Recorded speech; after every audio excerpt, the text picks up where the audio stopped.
अचो बाबा अचो त अॼु पढ़ूं पाण छा? अॼु पाण पढ़ूं था, स्क्रीन सही आहे ॿिन्ही साइड ॾे, ठीकु आहे। अॼु पाण पढ़ूं था पेडिग्री एनालिसिस।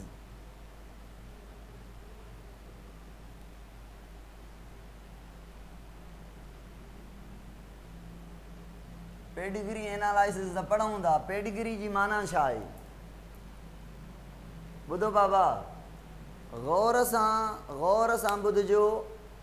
एॾी ईज़ी आहे, एॾी ईज़ी आहे, एॾी ईज़ी आहे जंहिंजी का हद ई न आहे। असां सिर्फ़ु स्ट्रेस वठंदा आहियूं, असांखे लॻंदो आहे अलाए छा आहे, ॾाढी ॾुखी आहे, अलाए कीअं थींदो। कुझु बि ॾुखी न आहे। पेडिग्री एनालिसिस तमामु सहजी आहे। हुन क्लास में वियो अथव, ॿुधायोसि, ईअं न त वरी ठीकु आहे न। पेडिग्री तमामु ईज़ी आहे, ठीकु आहे। अचो हाणे मां पढ़ाईंदुमि पेडिग्री, तव्हां प्रॉब्लम कजो वञी सॉल्व। कुझु मां तव्हां ॾे मोकिलियां थो व्हाट्सएप करे, ऐं कुझु पोइ जेको आहे त वरी गॾिजी सॉल्व कंदासीं। कम जी ॻाल्हि ॿुधो, पेडिग्री एनालिसिस में करिणो छा आहे? करिणो इहो आहे त जेके पेरेंट्स आहिनि उन्हनि मां जेके ऑफस्प्रिंग पैदा थिया आहिनि, उन्हनि मां जेके ऑफस्प्रिंग पैदा थिया आहिनि, माना जेका जनरेशन टू जनरेशन हेरिडिटी आहे, उन में जेके ट्रेड्स आहिनि, जेके कैरेक्टर्स आहिनि, उन्हनि खे सम्झणु, उन्हनि जो हिकिड़ो चार्ट ठाहिणु त ही कैरेक्टर मदर ॾांहुं अचे थो, ही कैरेक्टर फादर ॾांहुं अचे थो, मदर जो जीनोटाइप हे थी सघे थो, फादर जो जीनोटाइप हे थी सघे थो, तॾहिं ऑफस्प्रिंग हे आहे। जेकॾहिं ऑफस्प्रिंग हे आहे ऐं इहो ऑफस्प्रिंग अॻियां हली कंहिं अहिड़े नॉर्मल फीमेल सां मैरिज करे थो त ऑफस्प्रिंग ही पैदा थींदा। माना टोटली ऑल अबाउट आहे इहो असांजो पेडिग्री। सही आहे।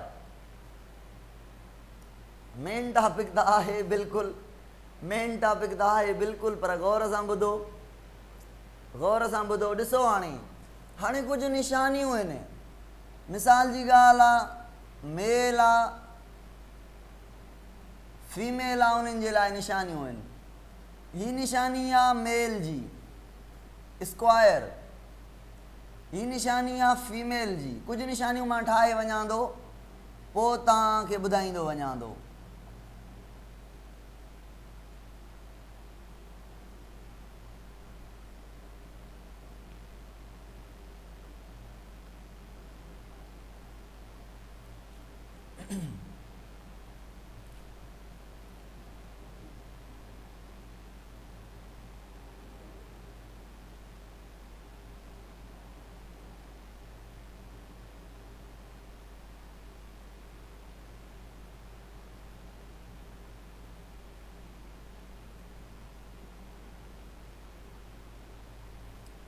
हाणे एसि ताईं काफ़ी आहे, बसि इहे निशानियूं काफ़ी आहिनि, ठीकु आहे। ऐं हिकिड़ी ॿी निशानी हूंदी आहे पंहिंजे कम जी न आहे, जंहिंजे करे मां नथो ठाहियां, जंहिंजे पंहिंजे कम जी न आहे, जंहिंजे करे मां नथो ठाहियां। हे वारी अञा निशानियूं हूंदियूं आहिनि। ॿुधो बाबा, हाणे गौर सां हे रटो हणो हिननि जो। ही निशानी आहे मेल जी, हे फीमेल जूं निशानियूं आहिनि। मेल में ही जेका निशानी आहे इहा नॉर्मल मेल जी निशानी आहे। माना मेल नॉर्मल आहे, काई बीमारी हिनखे बिल्कुलु नॉर्मल आहे। फीमेल हे नॉर्मल आहे। ओके, रटो लॻी वियो। उनखां बाद ही जेको मेल आहे, ही फीमेल आहे, हे ॿई जेके साइन आहिनि, इहे साइन यूज़ थींदियूं आहिनि हेट्रोज़ाइगस जे लाइ। हेट्रोज़ाइगस जे लाइ कॾहिं कॾहिं एग्ज़ामिनर जेको आहे त ॿुधाईंदो न आहे हेट्रोज़ाइगस आहे, हीअं लिखी ॾींदो आहे फीमेल। पाण खे सम्झणो पवंदो आहे त इहा हेट्रोज़ाइगस आहे या फीमेल होमोज़ाइगस आहे, कीअं आहे, ओ हुन मां ऑफस्प्रिंग मां सम्झणो पवंदो आहे। ठीकु आहे। बहरहाल इहा निशानी हेट्रोज़ाइगस जी आहे। ही जेके निशानियूं आहिनि ॿई हे वारियूं, इहे निशानियूं आहिनि मेल ऐं फीमेल जे कैरियर हुजण जूं। कॾहिं कॾहिं कैरियर बि न ॿुधाईंदो आहे त कैरियर छा आहे, हीअं ॾींदो आहे फीमेल, हीअं ॾींदो आहे मेल। उन्हनि मां ऑफस्प्रिंग पैदा थींदा आहिनि, असांखे ॿुधाइणो पवंदो आहे त इहो कैरियर आहे या न आहे। पर हाणे मुंहिंजे अंदाज़े सां जेको फेडरल वारा पेपर कढनि था उन्हनि हे बुक जे अंदरि साइन ॾिनियूं आहिनि त मूंखे लॻे थो इहे ॾींदा, साइन ॾींदा, ठीकु आहे, एग्ज़ाम जे अंदरि फेडरल वारा ॾींदा आहिनि। अच्छा, हाणे ही निशानियूं जेके आहिनि न बाबा, ही निशानियूं आहिनि ट्विन्स जूं, ही ट्विन्स जाड़ा ॿार जेके पैदा थींदा आहिनि।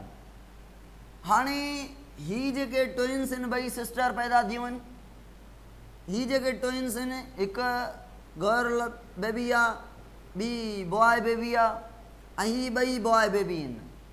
अगरि ट्विन्स जे विच में ईअं लाइन लॻाए, ओ ईअं लाइन लॻाए त सम्झी वञो इहे मोनोज़ाइगोटिक ट्विन्स आहिनि। छा आहिनि इहे? मोनोज़ाइगोटिक ट्विन्स आहिनि। उहे जेका लाइन आहे, इहा लाइन छो थी करे ॻंढे थी, हिकु ई ज़ाइगोट मां आया आहिनि। हीअ लाइन छा थी ॿुधाए त इहे छा आहिनि बाबा, इहे मोनोज़ाइगोटिक आहिनि। मिसाल जी ॻाल्हि आहे, हिन जे विच में लाइन न आहे त हे छा थी विया, हे ट्विन्स जेके आहिनि कहिड़ा थी विया, कमेंट में लिखो। इहे ट्विन्स थी विया डाई ज़ाइगोटिक ट्विन्स। ठीकु आहे, ओके। उनखां बाद ॾिसो बाबा, हाणे हे निशानी ॾिसो, ही आहे मेल, ठीकु आहे, ही आहे फीमेल। मेल ऐं फीमेल जे विच में अगरि लाइन लॻाए थो, ॿुधाए थो त हे जेके आहिनि पेरेंट आहिनि, पी मतिलबु पेरेंट, ठीकु आहे, या हिननि जे लाइ नंबर ॾींदो 1, या पी ॾींदो या 1 ॾींदो, ॿुधाईंदो। अगरि 1 माना पहिरीं जनरेशन, ठीकु आहे, पहिरियां पेरेंट्स, हे मेल थी वियो, हे फीमेल थी वियो। हे लाइन जेका लॻायईं त हिन जो मतिलबु आहे, इन लाइन खे चवंदा आहियूं एम लाइन, याने मैरिज लाइन, ठीकु आहे, मैरिज लाइन, माना ही ॿई मैरिड आहिनि, ठीकु आहे। अच्छा, जॾहिं मैरिज थी त उनखां बाद ऑफ स्प्रिंग थींदा, ठीकु आहे, ऑफ स्प्रिंग थींदा। त हे जेका हेठि लाइन अचे थी, हेठि लाइन जेका अचे थी, इन खे असां डी लाइन चवंदा आहियूं, डिसेंडेंट लाइन। डी लाइन जो फुल फॉर्म छा थियो? Descendant line. एम लाइन जो मतिलबु छा थियो? Marriage line. ऐं इन डी लाइन मां मुख़्तलिफ़ क़िस्म जा बेबी पैदा थींदा। कोई मेल बेबी हूंदो, कोई फीमेल बेबी हूंदो। हाणे मुंहिंजे हिसाब सां हे जेका राइट साइड आहे, हे लेफ्ट साइड आहे, त हे लेफ्ट साइड आहे, हे राइट साइड आहे, ठीकु आहे। पहिरियों बेबी हमेशह काउंट थींदो अथव काॾां? पहिरियों बेबी काउंट थींदो आहे लेफ्ट ॾांहुं। हे 1, हे 2, हे जेको आहे त 3, हे 4, ठीकु आहे। इहे ॻाल्हियूं क्लियर थियूं? हे अगरि तव्हांखे ॻाल्हि क्लियर आहे न, तव्हांजी पेडिगिरी हैज़ गॉन, तव्हांजी पेडिगिरी हैज़ गॉन, ओके थी वेंदी। पोइ इहे ॻाल्हियूं क्लियर थियूं? अलाए छो मूंखे तव्हांजे पीरियड में चांहि मिलंदी आहे ऐं मूंखां चांहि विसरी वेंदी आहे। कमेंट ई नथा कयो, छो?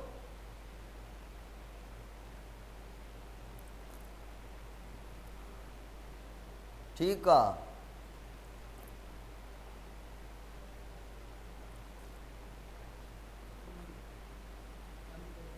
बंदि थियल आहिनि कमेंट? अच्छा, खोले छॾियो आहिनि कमेंट। हे ॿुधाइण जूं ॻाल्हियूं आहिनि न, हिते डिस्कस न कंदा ॿार त असांखे ई मज़ो न ईंदो। हलो ठीकु आहे, ओके आहे बाबा, ओके आहे।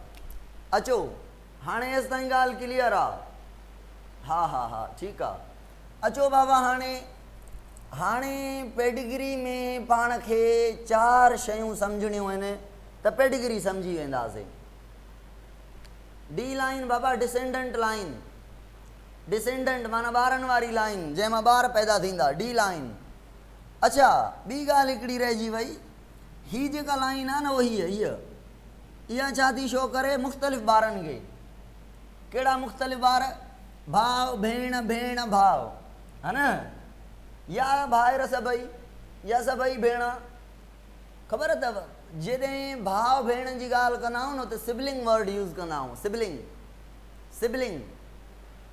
त हीअ जेका लाइन आहे, हिन लाइन खे एस लाइन चवंदा आहियूं। हिन लाइन खे छा चवंदा आहियूं? ओ हिन लाइन खे पाण चवंदा आहियूं एस लाइन, माना सिबलिंग लाइन, सिबलिंग लाइन। अब एम लाइन माना मैरिज लाइन, पी ऐं मां जे विच में जेका लाइन आहे, हस्बैंड ऐं वाइफ जे विच में जेका लाइन आहे, इहा मैरिज, इहा शादी करे त हिननि जी मैरिज थियल आहे, सही आहे। ऐं उन्हनि मां जेका लाइन हेठि अचे थी त इहा शो करे थी त डिसेंडेंट पैदा थींदा, डी लाइन आहे, डिसेंडेंट लाइन। ऐं हीअ जेका लाइन आहे इहा शो थी करे त ॿार पैदा थिया आहिनि, भाउ भेण पैदा थिया आहिनि, त जेका भाउ भेणनि वारी लाइन आहे उहे वारी ॿारनि वारी लाइन आहे, उनखे सिबलिंग लाइन चऊं था, एस लाइन चऊं था। मां ब्लू मार्कर मटाए वठां, हिकिड़ो मिंट, ब्लू मार्कर में मज़ो न आहे।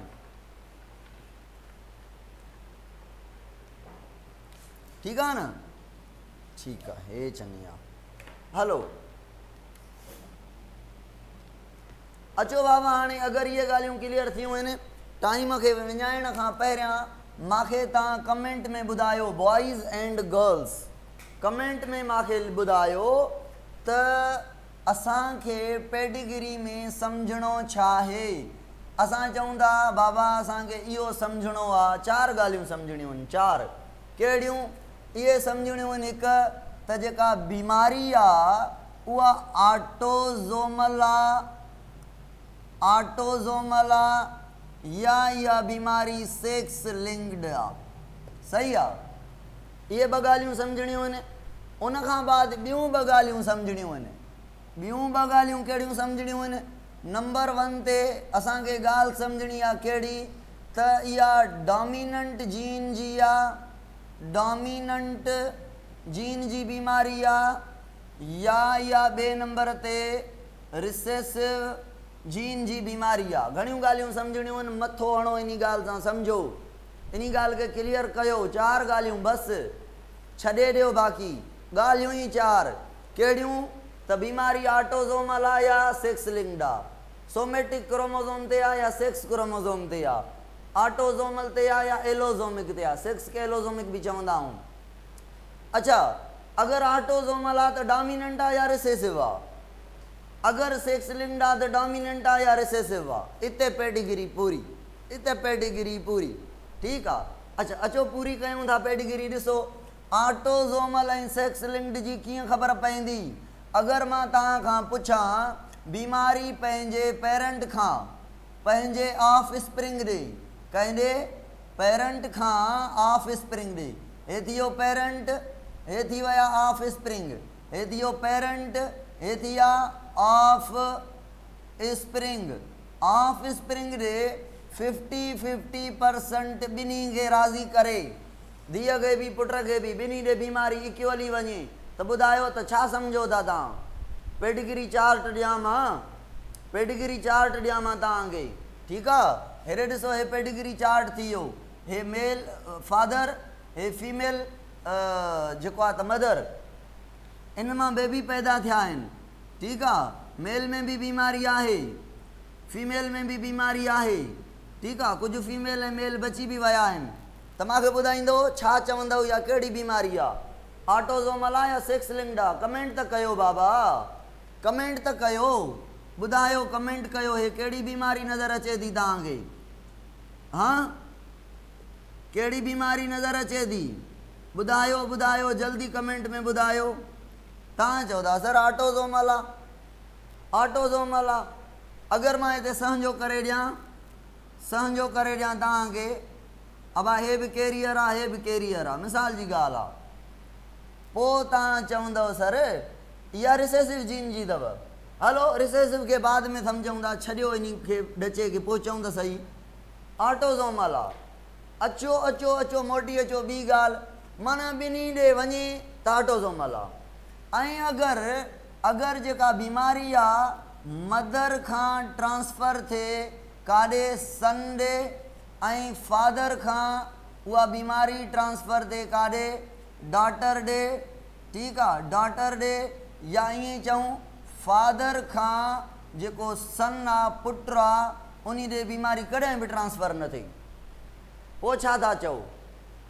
ओवरलैपिंग करे, क्रॉस करे, क्रॉस करे, हा वो छा आहे इहा एक्स लिंक्ड आहे न, छो जे करे एक्स वाई क्रोमोज़ोम आहिनि मेल में, छो जे करे मेल में छा आहिनि, अबा मेल फादर लिखियो आहे मां, ऐं फीमेल जो एक्स एक्स, मेल जो एक्स वाई। ॿुधायो मूंखे हीअ एक्स जेका आहे इहा सन बेबी में ईंदी छा, मेल वारी एक्स, मेल वारी एक्स ईंदी छा, कोन ईंदी कॾहिं बि। अगरि अचे थी त इहा एरर आहे, ईंदी बि न। अगरि अचे थी इन केस त इहा एरर आहे, न ईंदी नेवर एवर। त जॾहिं एक्स न ईंदी त पोइ बीमारी पीउ ॾांहुं पुट जे काॾां ईंदी, हा ईंदी बीमारी पीउ जे पुट ॾांहुं न ईंदी ॿिए ॻाल्हि में ईंदी, वायलेंट कंडीशन में ईंदी, उहा बात जी ॻाल्हि आहे, छॾे ॾियो। फ़िलहालु असां चऊं था बीमारी जेका आहे त अगरि ओवरलैपिंग करे काॾे फादर खां डॉटर ॾे, मदर खां सन ॾे, त छा सम्झी वेंदव। हिकिड़ो मां चार्ट ठाहियां थो, हे मेल बेबी आहे, पेरेंट आहे, हे फीमेल पेरेंट आहे, ठीकु आहे। बीमारी जेका ट्रांसफ़र थींदी वञे थी, कमेंट में ॿुधाइजो मूंखे, लकीर जा फ़क़ीर न थिजो। हे मेल अफेक्टेड आहे, ठीकु आहे, फादर, हे हुनजो सन बि अफेक्टेड आहे, ठीकु आहे। सन मां वरी जेके हिन सन शादी कई हिन फीमेल सां, त उन्हनि मां जेका औलाद थी उन में बि जेको सन आहे उहो अफेक्टेड आहे, उन में जेके धीअ आहिनि अनअफेक्टेड आहिनि, उन में वरी जेको सन आहे, सन जेके अनअफेक्टेड आहिनि। ॿुधायो सेक्स लिंक्ड आहे, सेक्स लिंक्ड में एक्स लिंक्ड आहे या वाई लिंक्ड आहे, हिते ॿार कुझु कंफ्यूज़ थिया हूंदा। सेक्स लिंक्ड में बि इहो रटो न आहे हणाइणो त ओवरलैपिंग करे त सेक्स लिंक्ड आहे, ओवरलैपिंग खां अलावा ही बि चांस आहे। हिन खे छा चवंदासीं बाबा, हिन खे चवंदासीं वाई लिंक्ड। वाई लिंक्ड छो चयोसीं, पीउ खां पुट ॾे, पुट खां पुट ॾे, पुट खां पुट ॾे, पुट खां पुट ॾे ईंदी वञे थी। अबा छो, रीज़न छा आहे, रीज़न इहो आहे वाई पीउ जो पुट ॾे वेंदो, धीअ ॾे न वेंदो त बीमारी बि न वेंदी। पुट जो वाई उन जे पुट ॾे वेंदो, उन जे पुट जो वाई उन जे पुट ॾे वेंदो, त वाई जेको क्रोमोज़ोम आहे अगरि उन ते कोई बीमारी वारो जीन आहे त उहा बीमारी पीउ खां पुट ॾे, पुट खां पुट ॾे, पुट खां पुट ॾे वेंदी। सही आहे। Mother to daughter X linked transfer थींदी, हा बाबा थींदी, उहा ॻाल्हि ॿुधायां थो त कीअं थींदी, उहा ॻाल्हि तव्हांखे ॿुधायां थो, हाली सिंपल ॻाल्हियूं कयूं था, ठीकु आहे। हा अचो हाणे हिन खे थोरो मां मिटायां, हिन खे थोरो हिननि खे मां मिटायां थो, ठीकु आहे।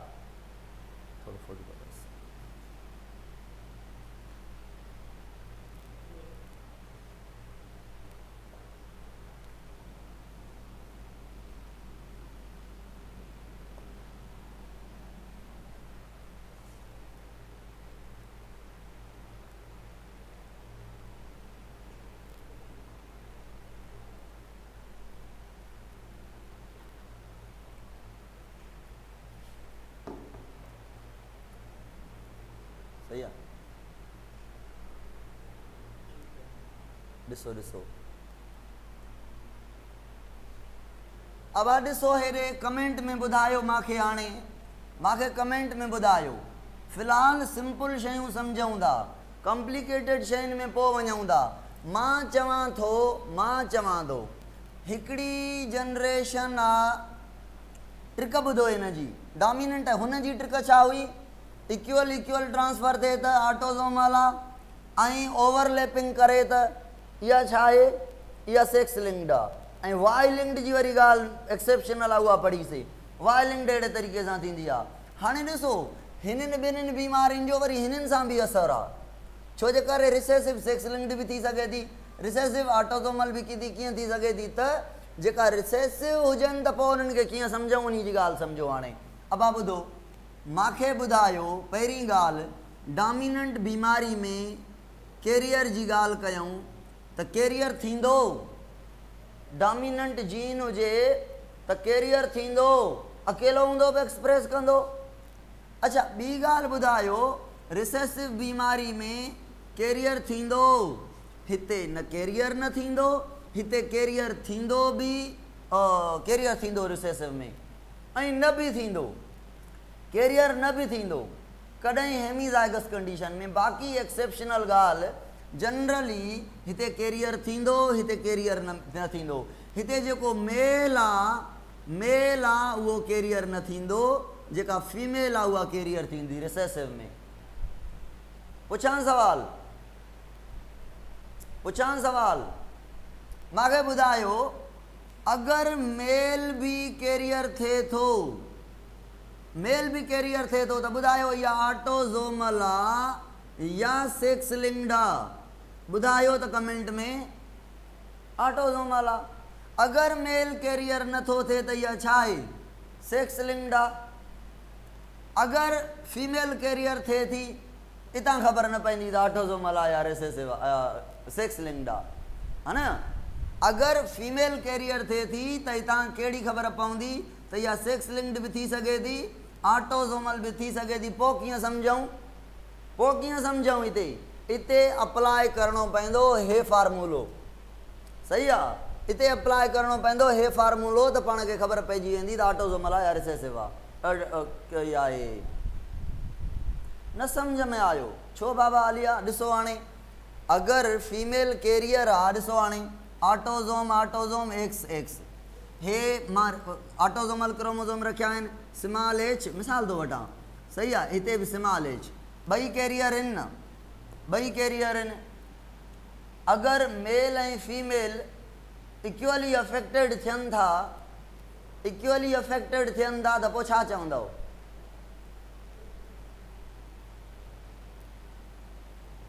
पेटर्निटी तव्हांखे ॿुधाईंदी, पेटर्निटी त हा ठीकु आहे, हा उहो ई आहे ॻाल्हि, गुड आहे।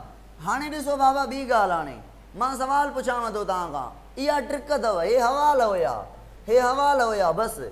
हाणे इहा ॻाल्हि यादि कयो जेका मां कयां थो, जेका हाणे ॻाल्हि कयां थो, अगरि मां चवां पेरेंट पी माना पेरेंट F1 F2 F3 या ETC काथे बि स्किपिंग थिए थी, स्किपिंग नथी थिए, माना हिकिड़ी बीमारी आहे पीउ में, त उन्हनि जे ॿार में बि ॿार जे ॿार में बीमारी हलंदी अचे थी, कंहिं बि हिकिड़ी जनरेशन सां रिआयत नथी करे। ॿुधायो त डोमिनेंट आहे या रिसेसिव आहे? मोहम्मद यूसुफ राड चए थो सेक्स लिंक्ड आहे। छो मोहम्मद यूसुफ? हा छो? डोमिनेंट स्किपिंग कंदी। अब पीउ माउ मां कंहिंखे हूंदी त औलाद खे बि थींदी न, औलाद मां कंहिंखे हूंदी उन जे औलाद खे बि थींदी न। डोमिनेंट जीन जी बीमारी आहे न। ॾिसो मिसाल वठो, हाली इहा ॻाल्हि नथा कयूं उहा डोमिनेंट सेक्स लिंक्ड आहे या ऑटोज़ोमल, हाली डोमिनेंट सिंपल ॻाल्हि कयूं था। जेका डोमिनेंट हूंदी उहा स्किपिंग न कंदी कंहिं अगरि कोई ॾिसो ॿुधो, अगरि तव्हांखे पेरेंट नॉर्मल ॾेखारियां थो मां हिते, ऐं ऑफ स्प्रिंग में F1 F2 F3 F4 सभिनी में बीमारी नज़र अचे थी, पेरेंट में बीमारी न आहे, त छा था सम्झो इहा डोमिनेंट आहे रिसेसिव आहे?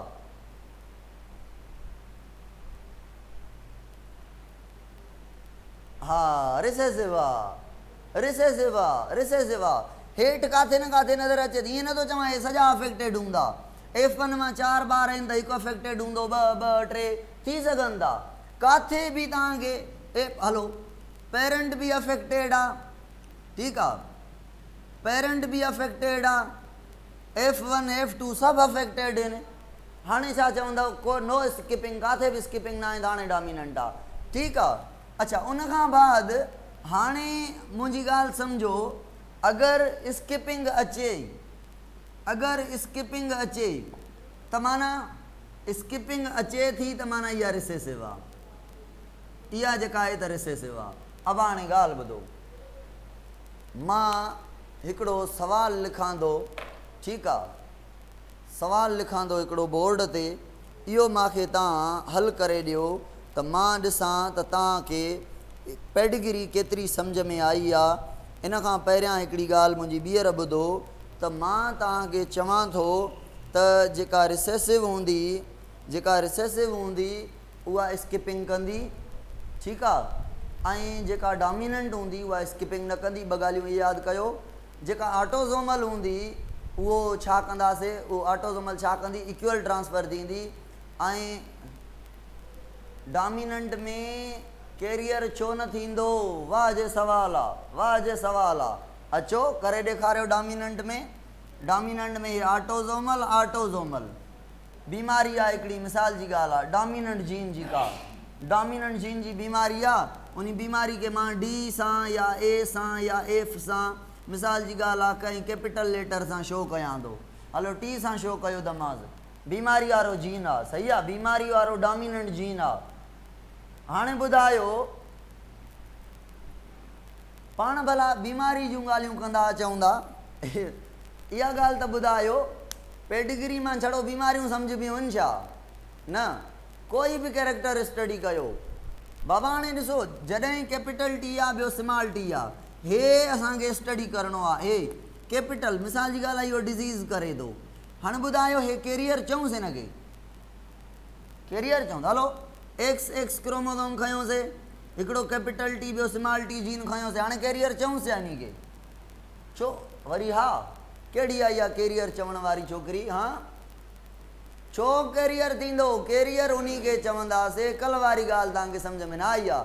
कैरियर उहो जंहिं वटि बीमारी वारो जीन हूंदो बि सही, पर माण्हू उहो बीमार न हूंदो। बीमारी वारो जीन हूंदो पर बीमार न हूंदो, बीमारी वारो जीन हूंदो पर डिज़ीज़ न हूंदी, त माना डोमिनेंट जीन आहे बीमारी वारो या रिसेसिव जीन आहे? रिसेसिव जीन आहे, तंहिंजे करे उहो हूंदे सूंदे बि एक्सप्रेस नथो करे सघे, छो जे करे डोमिनेंट जे सां उहो सप्रेस थियल आहे। ठीकु आहे, हलो मुंहिंजो सवाल हुयो, अलाए कहिड़ो मां पुछां पियो।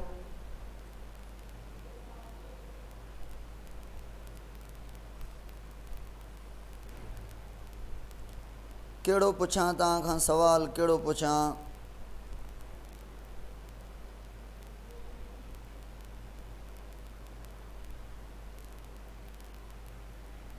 ॾिसो बाबा, मां हे सवाल ठाहियो आहे हिकिड़ो, हे थी वई फीमेल, हे थी वियो मेल, ही थी वई डिसेंडेंट लाइन, नज़र अचे थो न सभिनी खे? ठीकु आहे, ॾिसो हाणे हिते हिकिड़ी फीमेल आहे अफेक्टेड,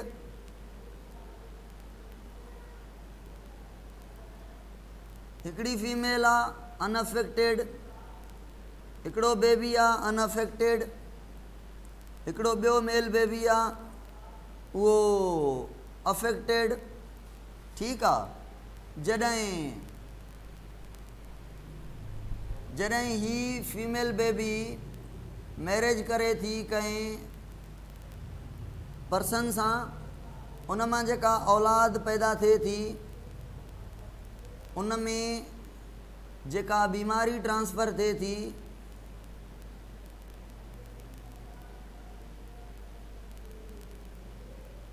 अबा ॿुधायो त हे बीमारी कहिड़ी आहे? ओ छोकिरो, ओ छोकिरियूं, ॿुधायो बाबा, या ॿुधाए छॾियो अथव? हल बाबा, लाइन लॻी पई आहे। बॉइज़ जो न ॿुधायो आहे भला? बॉइज़ जो 5 मिंट पोइ हिते, हा गुड, वेरी गुड, ईअं जागो बेली, जागो जागो जागो। बसि मां छा ॿुधायां, तव्हां ॿुधायो ऑटोज़ोमल रिसेसिव आहे, हाणे सम्झव कीअं? ओहे ओहे सम्झ ॿुधाए वई, हे ॻाल्हि क्लियर करे वई। पेरेंट नॉर्मल लॻा पिया आहिनि, ऑफ स्प्रिंग बीमार थिया आहिनि, त माना हिननि वटि जीन बीमारी वारा हुया पर बीमार न आहिनि, कैरियर आहिनि। केरु कैरियर आहे भला, मेल या फीमेल? ॿुधायो कमेंट में, कैरियर केरु आहे? इहा ॻाल्हि पुछां थो, ईअं बि कॾहिं एग्ज़ामिनर पुछंदो आहे, कैरियर केरु आहे हिते? अड़े बाबा बोथ, वेरी गुड, बोथ कीअं? जॾहिं चओ था हे बीमारी ऑटोज़ोमल रिसेसिव आहे, त अगरि हिकिड़ो कैरियर हुजे त ऑफ स्प्रिंग में बीमारी कीअं ईंदी ॿुधायो? हाँ, अचे थी ॻाल्हि सम्झ में? ॿई कैरियर आहिनि, ॿई। ऑटोज़ोमल में मेल बि कैरियर थी सघे थो, अलाए काॾे वियो, लिखियो हुयुमि मां, ओहे, ठीकु आहे, वेरी गुड। त हिते स्किपिंग थी वई। हाणे वरी ॾिसो, हाणे ऑटोज़ोमल कीअं चयुव तव्हां? रिसेसिव त तव्हां सम्झी वियो, तव्हां चयो आहे, सही आहे। ऑटोज़ोमल छो चयो अथव? त बीमारी जेका आहे उहा ॿिन्ही टाइप जे ऑफ स्प्रिंग में ट्रांसफर थिए थी। हिते फीमेल में थी आहे, हिते मेल में थी आहे, हिते मेल में थी आहे। थी सघे थो हिते बि अॻियां ट्रांसफर थिए, थी सघे थो त ही जेके आहिनि त बची वञनि, हा न? अच्छा, सवाल ॿुधो, सवाल सवाल सवाल सवाल ॿुधो, सवाल ॿुधो। मुंहिंजो सवाल चेंज थी वियो हाणे। हाणे हे सवाल आहे मुंहिंजो, हाणे इहो सवाल आहे मुंहिंजो। हाणे हेठिदार नथो थिए, अदा थोरो हिन जो व्यू ॾेखारियो। मुंहिंजो इहो सवाल क्लियर करिणो आहे, थोरो बसि हे जीअं हे स्क्रीन अचे, ओके आहे। गर्ल्स ॾिसो बाबा, गर्ल्स हाणे तव्हां ॾे नज़र अचे थो, ॾिसो हेॾे। हाणे हे जेके बेबीज़ आहिनि ओहे वारा, इहे कंहिं मां पैदा थिया आहिनि? ओ हिन माना हे थी वई असांजी हे 1, हे 2, हे 3 जनरेशन आहे न। उहे जेका 3 जनरेशन जेका 2 मां पैदा थी आहे, मूंखे 2 जो जीनोटाइप ॿुधायो, 2 जो जीनोटाइप ॿुधायो। अचो त ख़बर पए, ॿुधायो ॿुधायो। फीमेल जो जीनोटाइप ॿुधायो, मेल जो जीनोटाइप ॿुधायो। पेरेंट 2 जो,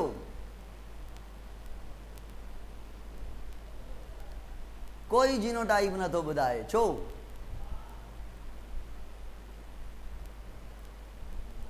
एतिरो ॿुधायो, homozygous dominant, homozygous recessive, heterozygous dominant, heterozygous recessive.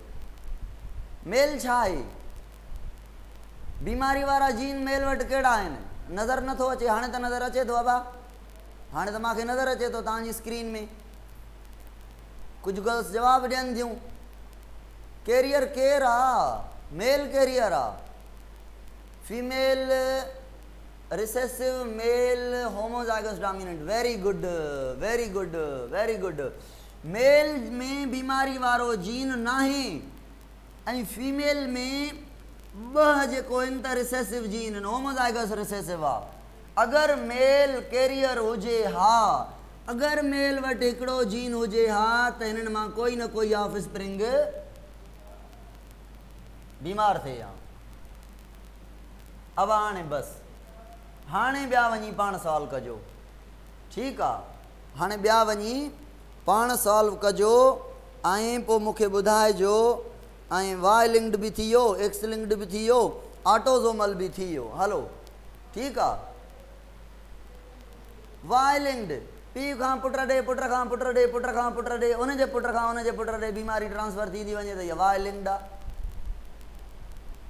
ऑटोज़ोमल dominant कीअं थींदो? ऑटोज़ोमल माना पीउ माउ खां औलाद में, धीअ में बि थींदो ऐं पुट में बि थींदो। अब ऑटोज़ोमल डोमिनेंट कीअं थींदो? धीअ में बि थींदो, पुट में बि थींदो। स्किपिंग थींदी ऑटोज़ोमल डोमिनेंट में, स्किपिंग थींदी न। बसि ज़रूरी न आहे सभई अफेक्टेड। छो? छो सभई अफेक्टेड? हेॾे ॾिसो, ॾिसो, ॾिसो। हाणे अदा फोटो कढो हिन लाइ साइड जो, हे मां भले इहा बसि अधु साइड कढिजोसि। जीनोटाइप रिपीट कयो। हा, मां रिपीट कयां थो जीनोटाइप। मुंहिंजो टाइम न विञायो त मूंखे तव्हांजी छुटी थींदी आहे। छुटी काएं बजे हूंदी आहे सुनील भाई?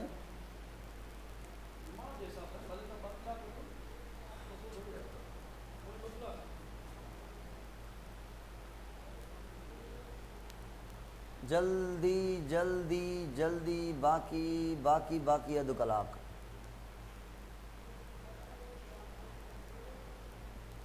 अब हे हाणे मूंखे ॿुधायो तव्हां हिन जो जीनोटाइप।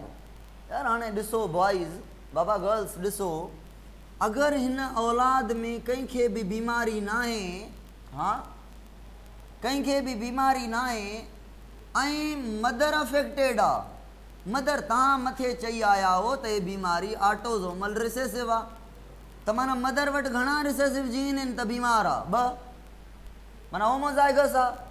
त मूंखे ॿुधायो त जेको मेल आहे उहो कैरियर आहे, बिल्कुलु नॉर्मल आहे, या होमोज़ाइगस रिसेसिव बीमारी वारा जीन अथसि? तव्हां चवंदव सर इहो मेल जेको आहे उहो नॉर्मल आहे। अब छो ईअं चयव?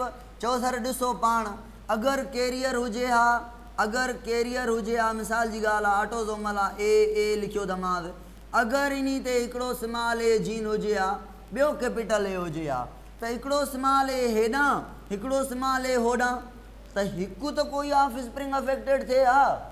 हिकु बि न आहे थियो त इन जो मतिलबु हिन वटि ॿई जीन जेके आहिनि उहे छा आहिनि? डोमिनेंट आहिनि। कैपिटल ए या कैपिटल डी, ठीकु आहे। हलो, हाणे ॻाल्हि ख़तमु। आख़िरी सवाल मां पुछां थो, हे साईं मेल हे फीमेल, हे थी वियो अफेक्टेड, छा थी वियो? अफेक्टेड। हे छोकिरी पैदा थी, हे छोकिरो पैदा थियो, हे जेको आहे त वरी हिकिड़ी गर्ल, सॉरी, ठीकु आहे। हिननि चइनी मां ऑफ स्प्रिंग 1 कहिड़ो आहे ॿुधायो? 1 कहिड़ो आहे हिननि चइनी मां? Very good, this is 1। हे पहिरियों आहे, लेफ्ट खां काउंट कंदा आहियूं, यादि अची वियो न? ठीकु आहे। ॿुधो हाणे, अब ओ हे फीमेल बेबी जेको आहे त हलो हे मेल बेबी अफेक्टेड थियो आहे, ठीकु आहे। केरु अफेक्टेड थियो आहे? मेल बेबी अफेक्टेड थियो आहे। इन मेल बेबी शादी कई, उन जे शादी मां ऑफ स्प्रिंग पैदा थिया, ऐं हिकिड़ी जेका आहे त छोकिरी पैदा थी, ॿियो छोकिरो पैदा थियो, छोकिरी पैदा थी, ठीकु आहे। पहिरियों हे, ॿियों, टियों, चोथों। जेको ॿार हुया उन जा हे जेको आहे त छोकिरी पैदा थी आहे, ही अफेक्टेड बॉय पैदा थियो आहे। हाणे ॿुधायो त इहा बीमारी कहिड़ी आहे? हाणे ॿुधायो। हिते थोरो ॾुखियो सवाल अथव, थोरो ॾुखियो अथव। कोई चवे थो वाइलिंग्ड आहे त भाई छोकिरी पैदा छो थी आहे अफेक्टेड? हा, वाइ वियो छा? अगरि स्मॉल वाइ फीमेल बेबी में वञे थो, एक्स वाइ थिए थो चकर, त पोइ क्लाइनफेल्टर टर्नर साइंड्रोम वारी ॻाल्हि अचे थी।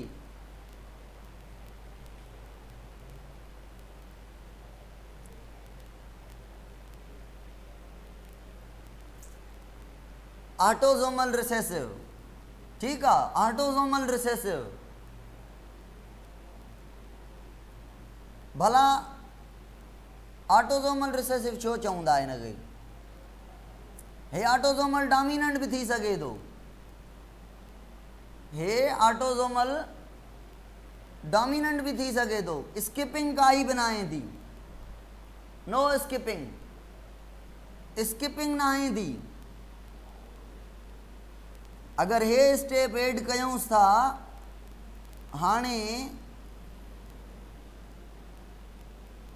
हाणे त पक्का ही ऑटोज़ोमल डोमिनेंट थी वियो, ओ रिसेसिव थी वियो, ऑटोज़ोमल रिसेसिव थी वियो।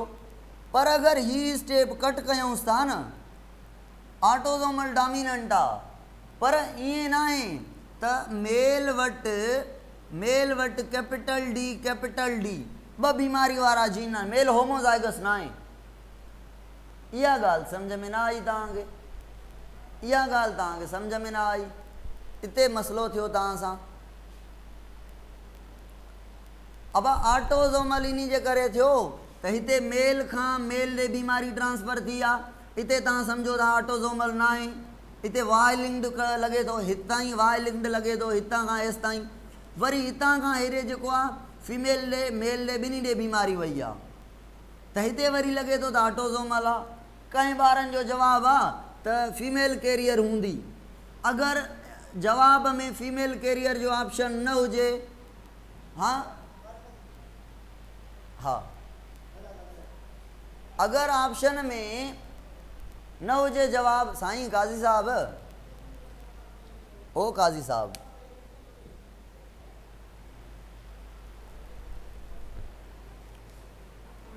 हाँ अगर हिते हे ऑप्शन न हुजे ऐं हे न हुजे ऐं हे बि न हुजे त कैरियर ऑफ फीमेल या छा आहे त तव्हांखे करिणो आहे ऑटोज़ोमल डोमिनेंट आहे पर मेल हेट्रोज़ाइगस आहे। अगर मेल होमोज़ाइगस हुजे हा त खोड़ बेबी अफेक्टेड थियनि हा। अगर मेल होमोज़ाइगस हुजे हा त हितां खोड़ सारा बेबी जे खोड़ सारा जा मतिलबु सभई बेबी अफेक्टेड थियनि हा।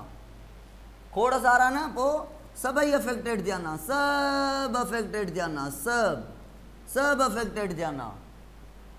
अब हिकु न हिकु जीन त वञे न। ऑटोज़ोमल डोमिनेंट अगरि होमोज़ाइगस हुजे हा, हे हेट्रोज़ाइगस आहे जंहिंजे करे हे बेबी बची विया आहिनि, हिननि ॾे उहो क्रोमोज़ोम न वियो आहे। इंडिपेंडेंट असार्टमेंट बि त आहे न। हाँ हे स्टेप इंडिकेट करे थो त इहा ऑटोज़ोमल रिसेसिव आहे। हेसि ताईं ॻाल्हि ॿुधाए थो त ऑटोज़ोमल डोमिनेंट आहे। अगरि MCQs वारो सिधो सो ॿुधाए पुछे त ॿुधायो त हिन जो जीनोटाइप छा आहे ऐं ऑप्शन में हुजे त इहा कैरियर आहे या न, कैरियर आहे या न, पोइ चवंदासीं कैरियर आहे। त हिकिड़ी ॻाल्हि ॿी आहे, ॿी ॻाल्हि कयांव, जेका पेडिग्री आहे न उहा अज़म्पशन आहे, हिकिड़ी अज़म्पशन आहे। इहा हिकिड़ी छा आहे? अज़म्पशन आहे, प्रिडिक्शन आहे, हिकिड़ी अंदाज़ो आहे हिकिड़ो। 100% सच कॾहिं कॾहिं थींदो आहे, 95% इहो सच आहे, 5% कूड़ बि थी सघे थो। छो जे करे स्टडी जेका आहे न बाबा बसि करो कीअं, टेस्ट आहे त पोइ छा कयूं, चुप करे वेही रहो, 45 मिंट पढ़ंदासीं ॿिया। मां हाणे मूंखे पीरियड मिलियो आहे, मां 25 मिंट पीरियड वरितो आहे ऐं तव्हां चओ था बसि करो। हाँ हे कोई तरीक़ो आहे? मां तव्हांजा 2 पीरियड ख़तमु कराया आहिनि, 2 पीरियड, इंग्लिश बि फिज़िक्स बि। इन जे करे त मां थोरो चङो पढ़ाए सघां, तव्हां थोरो पढ़ी सघो। मां लेक्चर अपलोड कंदुमि हे वारो, तव्हां ॿुधी वठिजो। हा हे हेट्रोज़ाइगस कैरियर आहे, ठीकु आहे। अगरि हे स्टेप न आहे त ही स्टेप आहे त पोइ जेका बीमारी आहे उहा ऑटोज़ोमल रिसेसिव आहे, हे होमोज़ाइगस आहे ऐं हे कैरियर आहे, है न। हलूं अॻिते। 45 मिंट ॿिया, पूरो 1.5 कलाक। हलो 45 न अधु कलाकु ॿियो, 12:10 ताईं। अदा सुनील भाई हिकिड़ो पाणी पियो, तव्हां पाणी पियो, फ़ोटो कढो पोइ।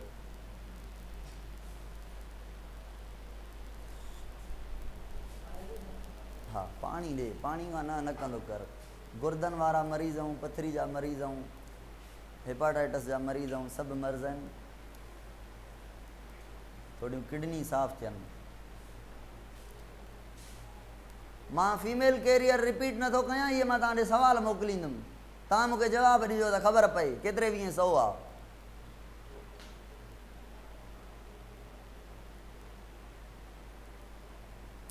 जेनेटिक्स जा प्रॉब्लम सॉल्व न कया अथव काफ़ी स्टूडेंट मां ॾे मोकिलिया आहिनि हल करे, सर हे हीअं थींदो, हे हीअं थींदो, हे हीअं थींदो। ठीकु आहे, तव्हां हाणे हल करे मां ॾे न मोकिलियो, ग्रुप में मोकिलियो। पोइ जेके होशियारु स्टूडेंट आहिनि तव्हांखे ॿुधाईंदा डिस्कशन करे। मां ॾे जे तव्हां 200-300 इहे मोकिलींदव त मां चरियो थी वेंदुमि। ग्रुप में मोकिलियो, हिक ॿिए सां डिस्कशन करे, हे हीअं थींदो, हीअं थींदो, जिथे फासदासीं त उते मां अची वेंदुमि। पाणी भरे रखो। हाणे पाण मूव कयूं था हिकिड़े नए चैप्टर ते, ठीकु आहे। नओं चैप्टर शुरू कयूं था, इंट्रो करे छॾियूं था चैप्टर जो, इंट्रोडक्शन करे।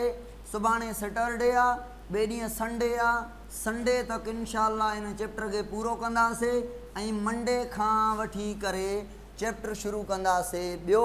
उन खां बाद माना पंहिंजा 2 चैप्टर पढ़ंदा बचदा। 3हों चैप्टर शुरू न कंदासीं बाबा, चैप्टर 4 शुरू कंदासीं, 3हों न। 3हों वॾो चैप्टर आहे, संडे ताईं कंप्लीट न थींदो। हा 3हों वॾो चैप्टर आहे, तव्हां मूं ते छॾे ॾियो बाबा, मां तव्हांखे कोर्स पूरो कराईंदुमि। मूंखे कोर्स पूरे करण जी आहे, ॾिसो था तव्हां तकड़ बि नथा करणु ॾियो। तकड़ करण ॾियो त पोइ जेको चैप्टर चओ मां खणा, थोड़ी तकड़ करण ॾियो।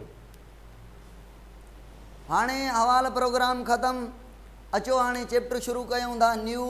न्यू चैप्टर जेको आहे, सम्झ अचे न अचे? हा बाबा न कंदुमि तकड़, हा स्लो सही आहे, स्लो सही आहे, मां किथे थो चवां, हा स्लो पढ़ंदासीं, स्लो जीअं पढ़ंदा अचूं था। टेंशन न कयो, टेंशन ॾींदा कयो, वठंदा न कयो, ठीकु आहे। पढ़ूं, होशियारी वठो, अचो। जमालदीन छा थो चवें तूं? न बाबा न कंदुमि तकड़, छो कंदुमि तकड़, मां न कंदुमि।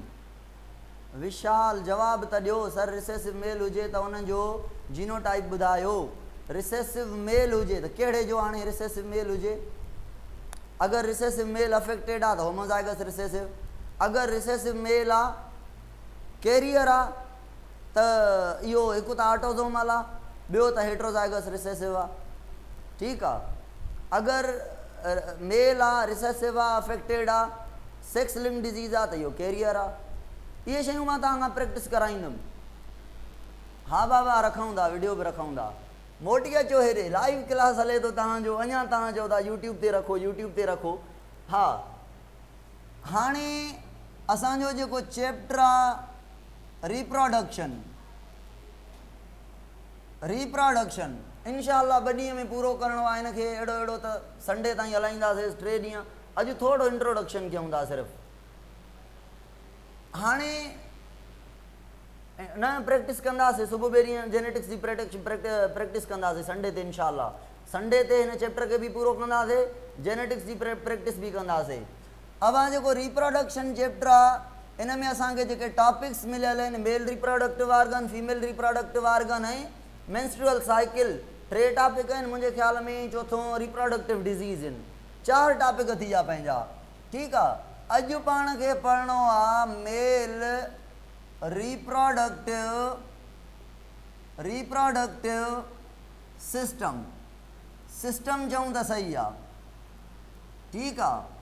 System, male reproductive system, reproduction छा आहे? अहिड़ो प्रोसेस जंहिंमें ऑर्गेनिज़म पाण जहिड़ा ऑफस्प्रिंग पैदा करनि, उनखे रिप्रोडक्शन चवंदासीं। इहा लिविंग ऑर्गेनिज़म जी मेन प्रॉपर्टी आहे। मेल रिप्रोडक्टिव जेको सिस्टम आहे उहो 2 पार्ट्स ते मुश्तमिल आहे। हिकु एक्सटर्नल पार्ट्स, एक्सटर्नल जेनेटिलिया, ऐं ॿियो इंटरनल पार्ट्स। हाणे इन्हनि एक्सटर्नल ऐं इंटरनल में असांजे रिप्रोडक्टिव सिस्टम में कुझु नेसेसरी पार्ट थींदा ऐं कुझु जेके आहिनि त असेसरी पार्ट्स थींदा, असेसरी बि ऐं नेसेसरी बि, ठीकु आहे। पढ़ंदासीं सभिनी खे त कहिड़ा असेसरी ऐं नेसेसरी आहिनि। मेल रिप्रोडक्टिव ऑर्गन जी अगरि ॻाल्हि कयूं त बुक खोले वियो, तव्हां बुक खोले वियो फेडरल वारो, उन में फिगर ॾिसंदा हलो, मुंहिंजी ॻाल्हि खे सम्झंदा हलो त ॻाल्हि क्लियर सम्झ में अचे, छो जे करे पाण खे अधु घंटे में इहो टॉपिक पूरो करिणो आहे, ठीकु आहे बाबा। हाणे ॾिसो, मेल रिप्रोडक्टिव ऑर्गन जी अगरि ॻाल्हि कयूं था त असां वटि जेको नेसेसरी मेन ऑर्गन आहे, जंहिंखे असां मेल जो गोनेड चवंदा आहियूं, उहे आहिनि टेस्टिस, ठीकु आहे। टेस्टिस जेको पेयर आहे, सिंगुलर खे टेस्टिस चवंदा आहियूं ऐं प्लूरल टेस्टिस, ठीकु आहे। इहे असां आयस जो फ़र्क़ु आहे। त उतां टेस्टिस खां शुरूआति कयूं था। बुक खोले वेहंदव त ॻाल्हि सम्झ में ईंदी। पहिरियां फिगर ड्रा कयूं था, पोइ पार्ट्स खे ईअं पढ़ंदा वञूं था, ठीकु आहे।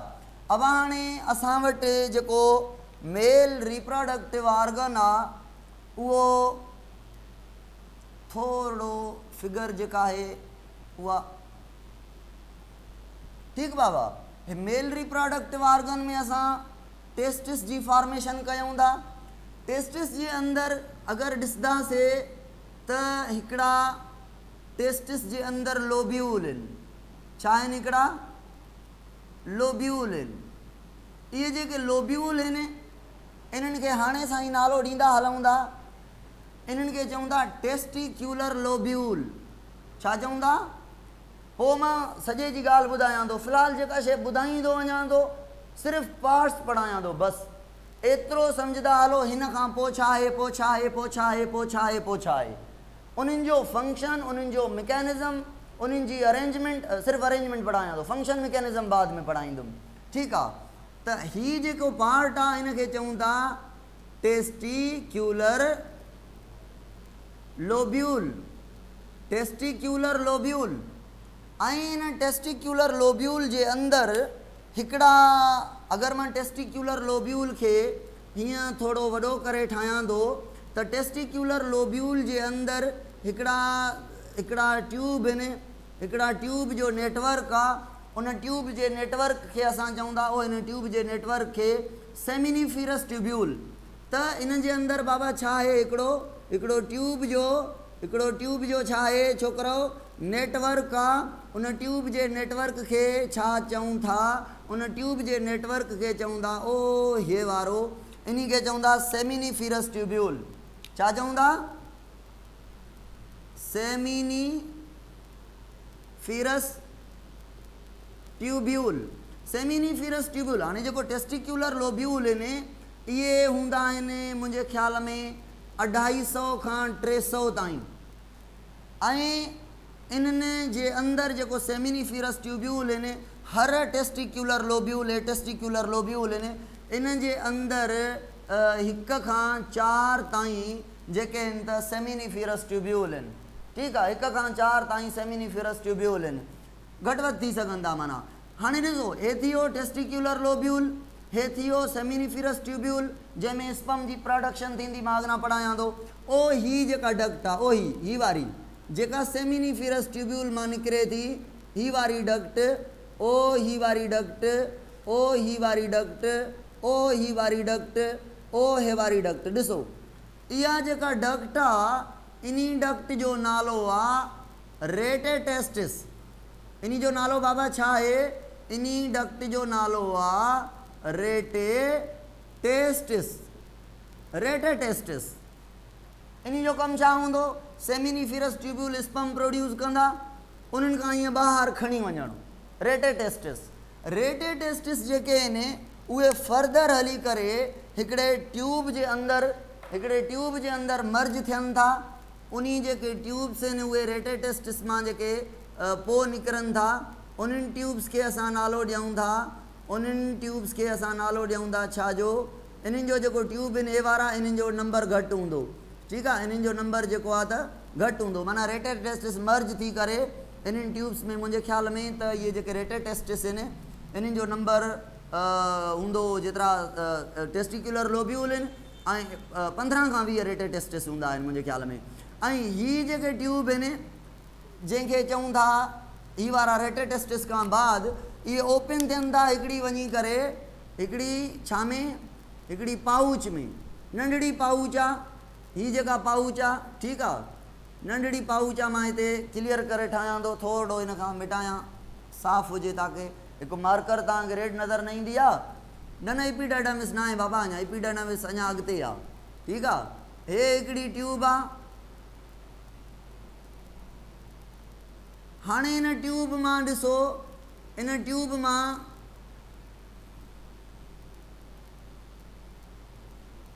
ही जेका आहे न रेड वारी सॼी टोटली जेका रेड वारी हे ट्यूब ठाही आहे मां, इन्ही जो नालो आहे वास एफ्रेंशिया।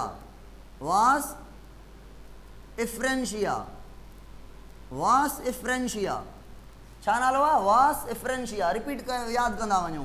ठीकु आहे। रटो लॻायो, वास एफ्रेंशिया। हाणे वास एफ्रेंशिया खुले थी हिकिड़ी coiled large, very large tube जंहिंजी साइज़ आहे 6 मीटर, पर थोर्ड एरिया में अक्यूपाए थियल आहे इहो ट्यूब। इन खे मां ब्लू कलर सां लिखां थो, छो जे करे इन ट्यूब खे हिन खे जेको क्वाइल्ड ट्यूब आहे 20 फुट जो आहे, यानी 6 मीटर जो ट्यूब आहे।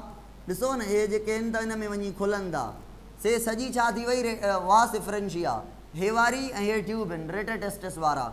हीअ हाणे जेको ट्यूब अचे थो इहो असांजो आहे कहिड़ो, इहो आहे एपिडिडाइमिस। हे असांजो थी वियो एपिडिडाइमिस। त हीअ जेको ब्लू वारी स्ट्रक्चर मां ठाही आहे, हे वारी, इन्ही खे असां नालो ॾियूं था छा, इन्ही के नालो ॾियूं था एपिडिडाइमस। अबा ॿुधो रटे वारियूं ॻाल्हियूं आहिनि थोड़ियूं, जेकॾहिं हेॾे होॾे थिए त ॾिसंदा हलो, ठीकु आहे। हे छा थी वई एपिडिडाइमस। एपिडिडाइमस एपिडिडाइमस हाणे किथे आहे? जेको टेस्टिस आहे उन जे बैक साइड खां, जेका टेस्टिस जी बैक साइड आहे, माना हीअ टेस्टिस आहे, हेॾां वारी साइड फ्रंटल साइड आहे, उहो बैक साइड खां एपिडिडाइमस हिन जे पोयां। एपिडिडाइमस ईअं सॼो ईअं टेस्टिस जे मथां अटैच थियल आहे। अच्छा, एपिडिडाइमस वञी करे हिकिड़े ट्यूब में खुले थो, उन ट्यूब जो नालो छा आहे? ओ हे जेको ट्यूब आहे, ओ हे जेको ट्यूब आहे, छा आहे नालो हिन जो?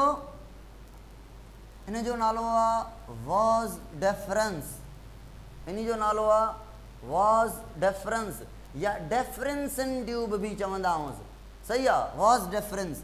इन जो नालो थी वियो, ब्लैक सां लिखंदा वञूं नेमिंग, ठीकु आहे, ताकी नज़र अचे। इन जो नालो आहे वॉस डेफरेंस, ठीकु आहे। ऐं उन खां बाद वॉस डेफरेंस खां बाद हाणे ॾिसो जेको रिप्रोडक्टिव सिस्टम आहे उन में जेको मां एक्सटर्नल ऐं इंटरनल जी ॻाल्हि न कई आहे, त कहिड़ा एक्सटर्नल आहिनि कहिड़ा इंटरनल आहिनि बाद में तव्हांखे ॿुधाईंदुमि, फ़िलहालु मां अरेंजमेंट ॿुधायां थो। जेको रिप्रोडक्टिव सिस्टम आहे टेस्टिस खां शुरू थी करे ईअं बॉडी कैविटी में वञे थो, मथे वञे थो त बिल्कुलु सेंटर ते, एब्डोमेन जे सेंटर ते लोअर बॉटम साइड में यूरिनरी ब्लैडर आहे, यूरिनरी ब्लैडर आहे, जिथे यूरिन पेशाब स्टोर थींदो आहे, यूरिन स्टोर थींदो आहे। त हीअ जेको वास डिफरेंस आहे इहो हाणे ॾिसो, मुंहिंजी ॻाल्हि ॿुधो, हे मां जेका पिक्चर ठाहियां थो इहा हीअं साइड में बीठल साइड व्यू ठाहियां थो, फ्रंटल व्यू नथो ठाहियां।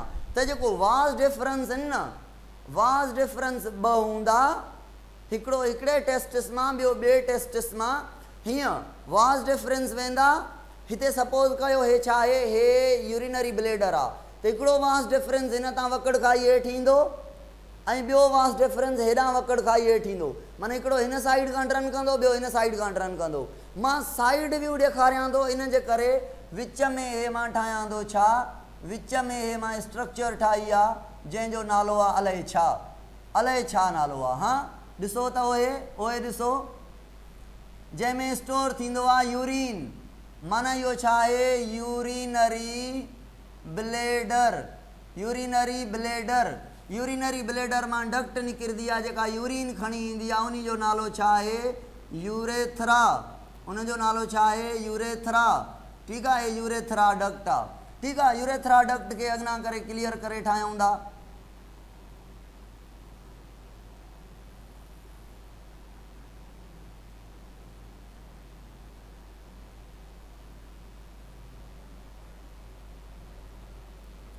ॾिसो बाबा, ही यूरेथ्रा आहे, ठीकु आहे। हाणे असां वास डिफरेंस ते हुयासीं, जेको वास डिफरेंस आहे, वास डिफरेंस किथां वञे थो, यूरिनरी ब्लैडर जे मथां हिकिड़ी साइड खां कॉइल खणे थो, हिकिड़ी खां, मां ईअं ॿिन्ही तां कॉइल कयो आहे, ईअं न हूंदो आहे।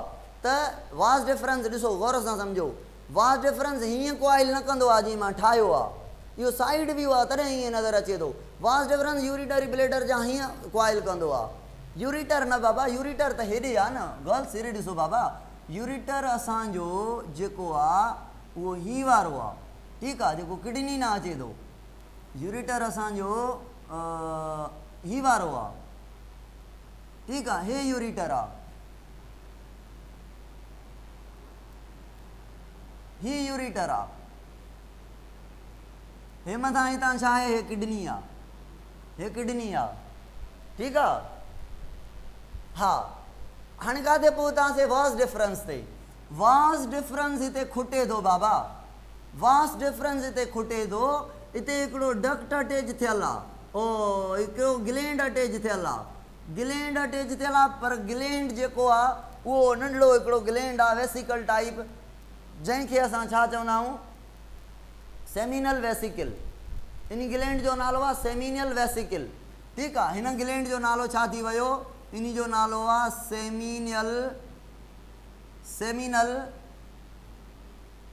वेसिकल, इहो हिकिड़ो ग्लैंड नंबर 1 थी वियो, ठीकु आहे, ग्लैंड नंबर 1 थी वियो।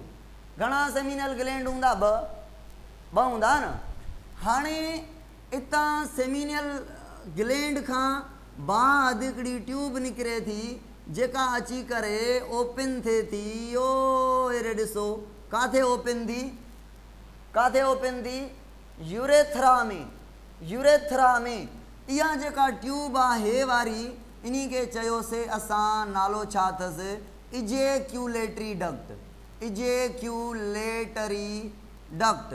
छा नालो आहे बाबा? Ejaculatory duct. ठीकु आहे। इजेक्यूलेटरी डक्ट काथां शुरू थी? जेको सेमिनल वेसिकल आहे उन जे मिड तां, उन जे मिड तां कंहिंसां काथां सेमिनल वेसिकल आहे काथे? यूरिनरी ब्लेडर ते अटैच थियल आहे 2 वेसल सां, हिकु वास डिफरेंस सां, हेठां इजेक्यूलेटरी डक्ट सां, ॿिन्हिनि सां एसोसिएटेड आहे। ठीकु आहे। इजेक्यूलेटरी डक्ट ओपन थी आहे काथे? यूरेथ्रा में। यूरेथ्रा जेको आहे इहो खणी करे, यूरेथ्रा जेको आहे ही वारो छा थी वियो? यूरेथ्रा। यूरेथ्रा खे असां चवंदा आहियूं यूरिनो जेनिटियल डक्ट। ऐं इहा यूरेथ्रा मेल जे केस में 8 इंचिस तक हूंदी आहे। छो जे करे यूरेथ्रा जेका आहे उहा फीमेल जे केस में यूरिनरी ब्लेडर मां निकिरी करे उहा ओपन थींदी आहे इन में वेजिना जे अंदरि, वेजिनल ट्यूब जे अंदरि, उते ख़तमु आहे। पर मेल जे अंदरि इहा यूरेथ्रा ओपन थिए थी यूरिनरी ब्लेडर खां, या पीनस खे क्रॉस करे अची करे ॿाहिरि यूरिन रिलीज़ करे थी, ॿाहिरि यूरिन रिलीज़ करे थी। त इन जे करे इन जी जेका साइज़ आहे उहा 8 इंचिस आहिनि। नालो छा रखियो अथसि? यूरिनो जेनिटियल। माना जेनेटिक मटीरियल स्पर्म बि रिलीज़ कंदी, यूरिन बि रिलीज़ कंदी, ॿई फंक्शन कंदी, जंहिंजे करे मेल जे केस में यूरिनो जेनिटियल डक्ट चवंदासीं। फीमेल जे केस में इन जो कमु आहे जस्ट यूरिन खे पास करणु, यूरिनरी ब्लेडर खां वेजिनल ट्यूब तक। ठीकु आहे। यूरेथ्रा, यूरिनो जेनिटियल डक्ट, फीमेल में ओनली यूरेथ्रा, यूरिनो जेनिटियल डक्ट न चवंदासीं। ओके थी वियो हेसि ताईं? हा, कॉमन हूंदी, इन जे ज़रिए यूरिन बि पास थींदो ऐं स्पर्म बि पास थींदी इन केस ऑफ मेल। अब हाणे इन्हनि जा फंक्शन ॿुधो। हाणे फंक्शन ॿुधो बाबा। ॾिसो, टाइम जी ॻाल्हि न कयो, मां टॉपिक पूरे करण खां बाद बसि चुप कोन कंदुमि। टॉपिक पूरो थींदो न त हे वरी ठाहिणु मसइलो आहे। टॉपिक सिर्फ़ु 15 मिंट वठंदो, हरू भरू मथो न हणो, चुप करे ॿुधो वेही करे। ठीकु आहे। कुझु बॉइज़ आहिनि, कुझु गर्ल्स आहिनि जेके चवनि था एतिरो तव्हांखे टेंशन आहे, अॻ में कुझु पढ़ी छॾियो आहे। ठीकु आहे। ऐं टेस्ट ईज़ी आहिनि सभिनी चैप्टर्स जूं। मेगा टेस्ट आहे, जीअं पैटर्न हूंदो आहे त हेतिरा सवाल ईज़ी, हेतिरा ॾुखिया, हेतिरा हीअं ओड़े हिसाब सां टेस्ट निकितल हूंदी। परेशान न थियो, कंफ्यूज़ थींदव त पोइ छा थींदो? मुल्क जान हलंदो।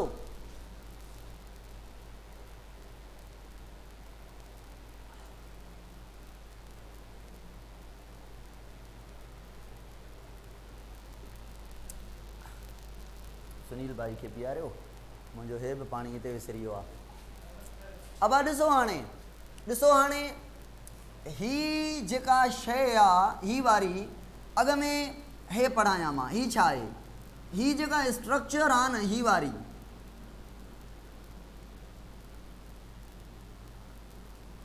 ही जेको स्ट्रक्चर आहे इहो थी वियो टेस्टिस जो स्क्रोटम।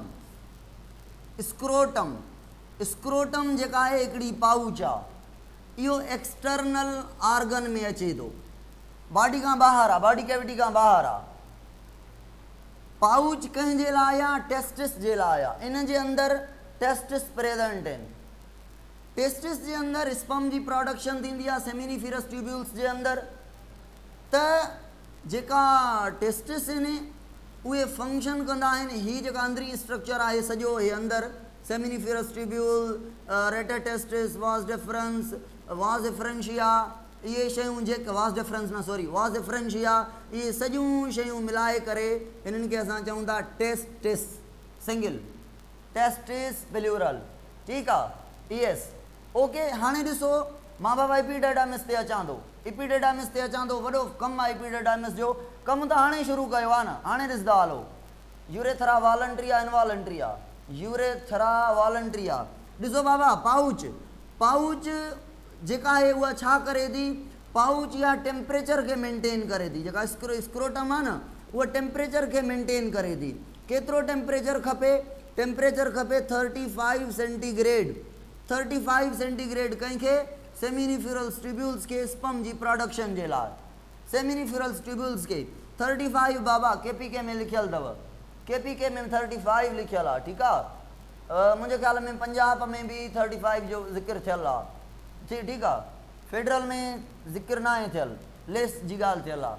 अच्छा 35 सेंटीग्रेड टेम्परेचर आहे। उन खां बाद हाणे इहो टेम्परेचर घटाइजे कीअं, ॿ सीज़न्स आहिनि।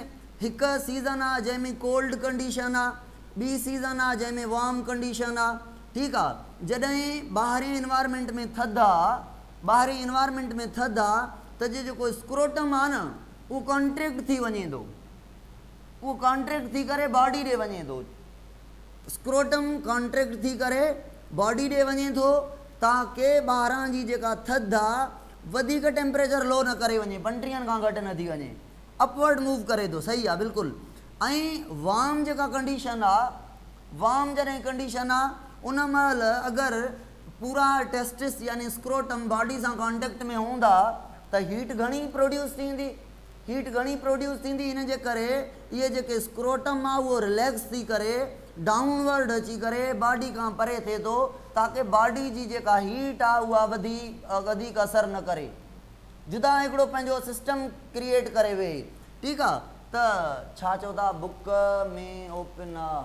अच्छा हाणे ॾिसो जेको वार्म करण जे का टाइम इहे छा हूंदा, रिलैक्स हूंदा त माना डाउनवर्ड अची वेंदा, डाउनवर्ड अची वेंदा, ठीकु आहे। वरी मूंखां हेठि लिखिजी वियो आहे गर्ल्स जी साइड ॾे रिलैक्स ज़ाहिर थिए थो, सिर्फ़ु तव्हां लिखिजो त हिते डाउन थींदा ऐं जेके कॉन्ट्रैक्ट आहिनि हिते अपवर्ड थींदा, बॉडी सां कॉन्टेक्ट में ईंदा, हिते बॉडी खां परे भॼंदा, ठीकु आहे, टेम्परेचर खे मेंटेन करण जे लाइ।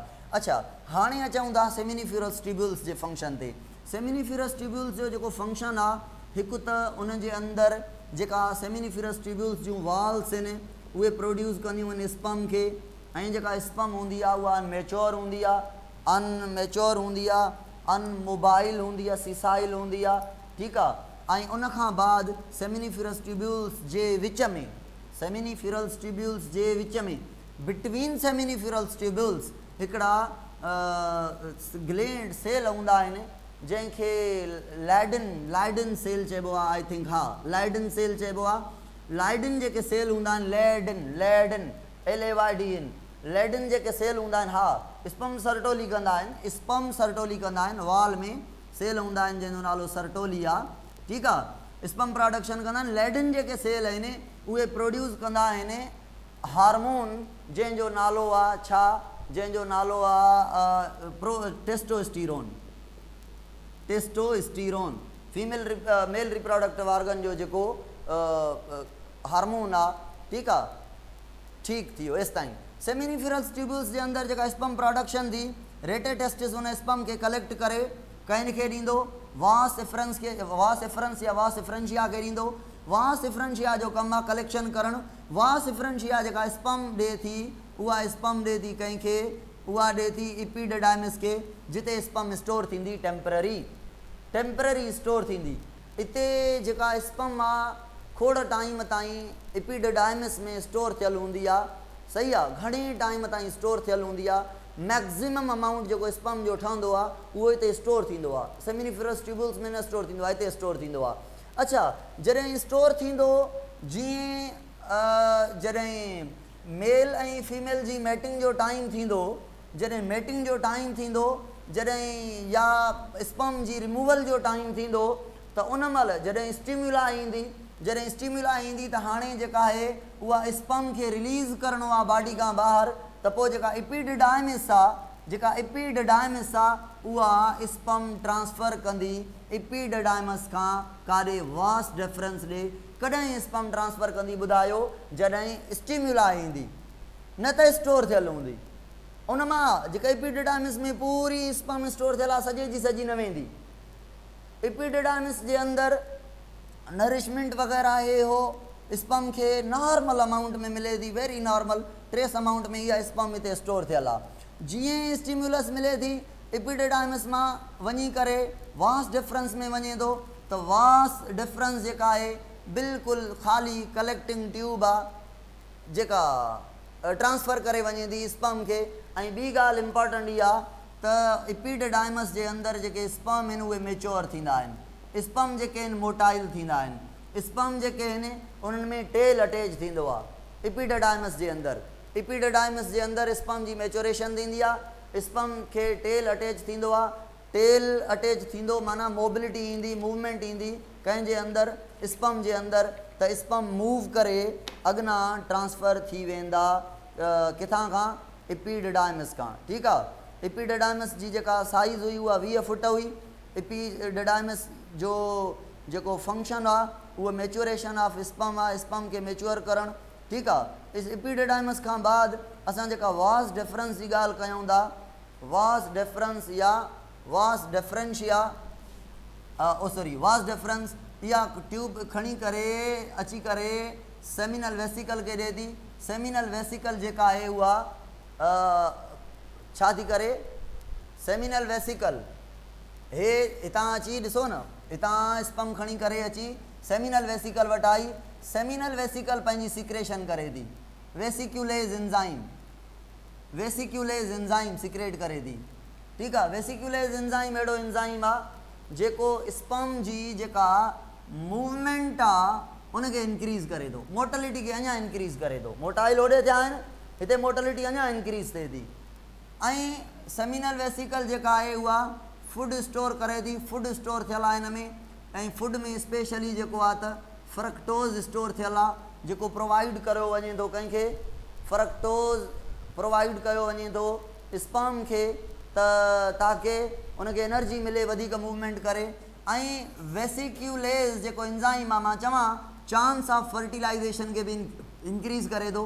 जेतिरी स्पर्म जी मूवमेंट तेज़ थींदी ओतिरो फर्टिलाइज़ेशन जा चांसिस वधी वेंदा।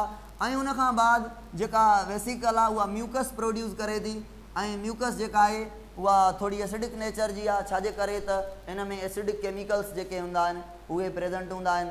म्यूकस सीक्रेट कयईं, एसिड कहिड़ा हूंदा आहिनि, एस्कॉर्बिक एसिड हूंदो आहे हिन में। ठीकु आहे। ऐं कोआगुलेटरी एंजाइम हूंदा आहिनि जंहिंखे वेसिक्यूलेज कोआगुलेटरी एंजाइम बि चवंदा आहियूं, वेसिक्यूलेज बि चवंदा आहियूं। ठीकु आहे। एस्कॉर्बिक एसिड हूंदो आहे ऐं प्रोस्टाग्लैंडिन एंजाइम हार्मोन सिक्रेट कंदो आहे। प्रोस्टाग्लैंडिन जी ॻाल्हि कोन कईसीं न, जेको वेसिकल आहे उहा प्रोस्टाग्लैंडिन बि सिक्रेट कंदी आहे। प्रोस्टाग्लैंडिन, प्रोस्टाग्लैंडिन छा आहे, पढ़ाए आयो आहियां मां ॿिए चैप्टर में। प्रोस्टाग्लैंडिन हिकिड़ो छा आहे, लोकल हार्मोन आहे। लोकल हार्मोन जेको हर टिश्यू प्रोड्यूस करे थो, हिते बि प्रोस्टाग्लैंडिन प्रोड्यूस करे थी। सेमिनल वेसिकल छा कंदो, इहो स्पर्म म्यूकस में मूव कंदी आहे। म्यूकस में उन म्यूकस खे थिक मां थिन बणाईंदो, डेंस मां लाइट बणाईंदो, डायलेशन कंदो। कमेंट में कंहिं चयो आहे डायलेशन, वेरी गुड। डाइल्यूट कंदो, सही आहे, ताकी स्पर्म जी मूवमेंट डेंस हूंदो न म्यूकस, उन मां स्पर्म जी मूवमेंट स्लो थींदी। ठीकु आहे। जॾहिं छा कंदो, डायलेट कंदो उन खे प्रोस्टाग्लैंडिन, त स्पर्म जी जेका मूवमेंट आहे उहा फास्ट थी वेंदी। माना हे बि छा थो करे, डायलेशन करे थो। हो डायलेशन न सम्झो त वेकिरो, डायलेशन मतिलबु लाइट करे थो, मतिलबु छिॾो करे थो। ठीकु आहे। ताकी जेका मूवमेंट आहे स्पर्म जी उहा वधी वञे। अब इहा ॻाल्हि क्लियर। उनखां बाद हिते केमिकल सिक्रेट थींदो आहे एस्कॉर्बिक एसिड, जंहिंजे करे हिन जी pH जेका आहे स्लाइटली एसिडिक आहे। हलो, छा सिक्रेट कयो सेमिनल वेसिकल, फ्लूइड। उन में म्यूकस बि हुई, प्रोस्टाग्लैंड बि हुयो, फूड स्टोर थियल हो फ्रक्टोज़, ऐं वेसिक्यूलेज या कोआगुलेटरी एंजाइम, वेसिक्यूलेज खे कोआगुलेटरी एंजाइम बि चवंदा आहियूं। ठीकु आहे। ओके थी वियो हेसि ताईं। अब हाणे स्पर्म जेका आहे हिते निकिरी करे वेसिकल जी सिक्रेशन वठी करे इजेक्यूलेटर डक्ट जे ज़रिए अचे थी, अची करे उहो हिन ट्यूब जे अंदरि ओपन थिए थी। अच्छा, हिते हिकिड़ो ॿियो ग्लैंड लॻल आहे, उन जो नालो आहे छा, हिन जो नालो छा आहे बाबा, हिन जो नालो आहे प्रोस्टेट ग्लैंड। छा नालो आहे हिन जो, हिन जो नालो आहे, ओ हिते लिखूंसि था, काॾे लिखूंसि, जॻह कोन्हे बची, हिन जो नालो ओ हिते लिखूंसि था, हिन जो नालो आहे प्रोस्टेट ग्लैंड। छा आहे, प्रोस्टेट ग्लैंड ऐं इहो प्रोस्टेट ग्लैंड जेको आहे इहो नारंगी टाइप आहे, एप्पल टाइप आहे। इन जे अंदरि सिट्रिक एसिड जेका आहे उहा सीक्रेट थींदी ऐं सिट्रिक एसिड जेका आहे एसिडिटी खे इंक्रीज़ कंदी। बसि 5 मिंट, हा ठीकु आहे। सिट्रिक एसिड सीक्रेट कंदी ऐं जेका सिट्रिक एसिड हूंदी प्रोस्टेट ग्लैंड वारी उहा बि स्लाइट एसिडिक कंडीशन ठाहींदी ऐं उन खां बाद हिन में मिल्की फ्लूइड हूंदो। मिल्की फ्लूइड हूंदो, मिल्की फ्लूइड जेको आहे न, मिल्की फ्लूइड इन मां प्रोड्यूस थींदो आहे। मिल्क जो जहिड़ो ऐं उनखे स्पेशली असां सेमिनियल फ्लूइड चवंदा आहियूं, सेमिनियल फ्लूइड, ठीकु आहे। ऐं सिट्रेट ठहंदो, लिखी छॾियोसि बाबा, सिट्रेट ठहंदो ऐं सेमिनियल फ्लूइड ठहंदो जेको अगेन स्लाइटली एसिडिक हूंदो, छो जे करे सिट्रिक एसिड अथसि। ऐं इन खां बाद स्पम जेका आहे यूरेथ्रा जे ज़रिए अचे थी त हिते ओ हिन जंक्शन ते, ओ हिन जंक्शन ते वरी हिकिड़ो ग्लैंड प्रेजेंट आहे। उन जो नालो छा आहे? उन जो नालो आहे क्वापरस ग्लैंड या उन जो नालो ॿियो आहे bulbo urethral gland. Bulb type structure हूंदी अथसि, उनखे छा चवंदा आहियूं? बसि बाबा 5 मिंट आहिनि, सिर्फ़ु 5 मिंट आहिनि, 4 या 5 मिंट ॾियो, ठीकु आहे। उनखे छा चवंदा? क्वापरस ग्लैंड या उनजो ॿियो नालो छा आहे? उनजो नालो आहे बल्बो यूरिथरल ग्लैंड। इहो जेको क्वापरस ग्लैंड आहे या जंहिंखे असां चऊं था बल्बो यूरिथरल ग्लैंड आहे, इन्ही जो कमु आहे इहो हिकिड़ा आयन्स प्रोड्यूस कंदो, म्यूकस प्रोड्यूस कंदो, क्लियर म्यूकस। मां पाणी पी वठां हिकिड़ो मिंट।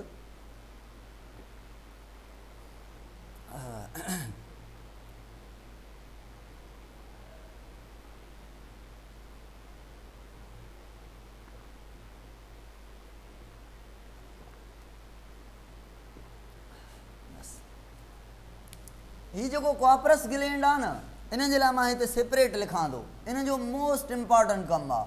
जेको क्वापरस ग्लैंड आहे हिकिड़ी क्लियर म्यूकस प्रोड्यूस कंदो जंहिंमें कुझु आयन्स हूंदा जेके pH खे इंक्रीज़ कंदा। अल्कलाइन म्यूकस माना अल्कलाइन म्यूकस। अबा छो? ॿुधो गौर सां। अगरि स्पम फीमेल बॉडी जे अंदरि या यूरेथ्रा जे अंदरि वेजेना सर्वेक्स यूटीरस जे अंदरि वञी मूव करे त यूरेथ्रा बि एसिडिक आहे यूरिन जी अवेलेबिलिटी जे करे। ऐं छो जे करे जेका पहिरियां सेमिनल वेसिकल आहे ऐं प्रोस्टेट ग्लैंड आहे, इहे ॿई छा सीक्रेट कनि पिया? Slightly acidic. त स्पम सड़ी वेंदी एसिडिक नेचर में, ख़तमु थी वेंदी, मरी वेंदी स्पम, ऐं मरी वेंदा आहिनि स्पम। एतिरा मिलियन्स स्पम हूंदा आहिनि, उहे मरी वेंदा आहिनि। हिकिड़े ग्राम में 1 खां 20 मिलियन स्पम हूंदा आहिनि, मरी वेंदा आहिनि। वञी 5 खां 7 मिलियन वञी एग ताईं पहुचंदा आहिनि। छो त एसिडिक नेचर जे करे, कंहिंजी एसिडिक नेचर जे करे? यूरेथ्रा जी एसिडिक नेचर जे करे ऐं फीमेल रिप्रोडक्टिव ऑर्गन जी एसिडिक नेचर जे करे। त उन्हनि खे त मिनिमाइज़ कजे। त इन जे करे हाईली बेसिक नेचर जो फ्लूइड प्रोड्यूस कंदो आहे क्वापरस ग्लैंड, जंहिंखे बल्बो यूरिथरल ग्लैंड चऊं था। Highly basic in alkaline, alkaline चवंदा आहियूं न, मुंहिंजे ख़्याल मां हिन में भुली वेंदो आहियां। अल्कलाइन, हा अल्कलाइन चवंदा आहियूं शायदि, बेसिक अल्कलाइन। साॻी ॻाल्हि आहे, केमिस्ट्री वारनि जूं ॻाल्हियूं न असां खां भुली वेंदा आहियूं। हा, त माना कटे सटे चऊं त इन छा कयो? इन जेको स्पम जी डेथ थिए पई उनखे ख़तमु करायईं, मीडियम खे ठाहियईं ऐं क्लियर मीडियम हिकिड़ो तयारु कयईं स्पम जे बचण जे लाइ। अबा हाणे ॾिसो, यूरेथ्रा जेको ओपन थिए थो, इहो यूरेथ्रा ओपन थींदो अचे थो हिकिड़े ऑर्गन जे ज़रिए। इहो जेको ऑर्गन आहे इनखे असां पीनस चऊं था। ऐं पीनस जेको ऑर्गन आहे इहो एक्सटर्नल जेनिटिलिया जे अंदरि अचे थो। एक्सटर्नल जेनिटिलिया जे अंदरि अचे थो। ॾिसो बाबा, एक्सटर्नल जेनिटिलिया में 2 ॻाल्हियूं आहियूं। हिकु त स्क्रोटम एक्सटर्नल पार्ट्स में, हिकु त स्क्रोटम आयो, ठीकु आहे, ऐं ॿियो पीनस यानी मेल रिप्रोडक्टिव ऑर्गन आयो।